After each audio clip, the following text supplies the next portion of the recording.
Hello everyone. ఈరోజు యాక్చువల్గా పాడేరు అయితే వచ్చాం. పాడేరు నుంచి అరకు వెళ్ళే మార్గం అయితే మాత్రం చాలా ఇండిసిప్లిన్గా ఉంది. ఎందుకంటే ఈరోజు పాడేరులో కురిసిన వర్షానికి పాడేరు అంతా చాలా అతలాకుతలమైంది. దానికి నిదర్శనమే ఈ యొక్క ట్రాఫిక్ చూస్తున్నాం. అక్కడ కరెంట్ వైర్లు కానీ లేదనుకుంటే పవర్ సప్లై కానీ అంతా కూడా అతలాకుతలం అయ్యింది కేవలం ఒక చెట్టు వల్ల. అక్కడ ఉన్నటువంటి మెయిన్ వైర్లన్నీ కూడా తెగి పడిపోయినాయి. రోడ్డు మీద అడ్డంగా చెట్టు కృంగిపోయింది. అంత బలంగా గాలి వీచే ఈరోజైతే భారీ వర్షం అయితే పాడేరులో అయితే కురిసింది. ఇక్కడ చూస్తున్నాం చాలాసేపు వరకు ట్రాఫిక్లో అయితే మేము ఇరుక్కుపోయాము.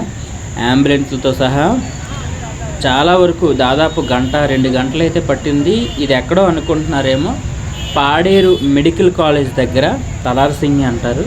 తలార్సింగి దగ్గరే ఈ యొక్క చెట్టు అయితే పడిపోయింది. ఇలాంటి చెట్లు దారి పొడుగునా అరకు నుంచి పాడేరు వరకు కూడా, పాడేరు నుంచి అరకైనా కానీ మధ్యలో చాలా చెట్లు ఉంటాయి. ఎప్పటికైనా ప్రమాదమే. ఇలాంటి వర్షాకాలంలో అయితే మాత్రం ఏజెన్సీ అంతా కూడా చెట్లు పడిపోతాయేమో భయంతో అయితే మాత్రం 100% ఉంటుంది. ఇక్కడ చూస్తున్నాం అంబులెన్స్ కూడా ఆగిపోయింది. సో అంత తీవ్రమైనటువంటి గాలి వేయడం వల్ల పెద్ద చెట్టు అయితే నేలకైతే వంగిపోయింది.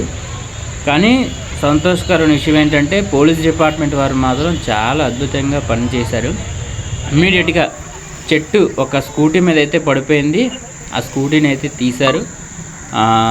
ఫార్చునేట్లీ ఎవరికి ఏం అవ్వలేదు.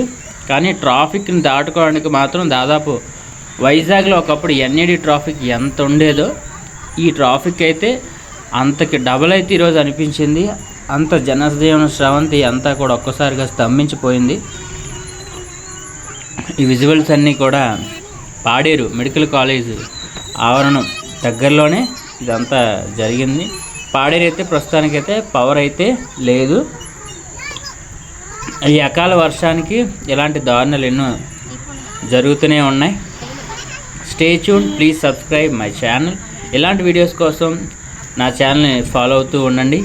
ఏజెన్సీలో ఉన్నటువంటి ప్రతి చిన్న చితక పెద్ద ప్రతి ఒక్కటి కూడా చూపించడానికి నేనైతే ఇంట్రెస్ట్గా ఉన్నాను.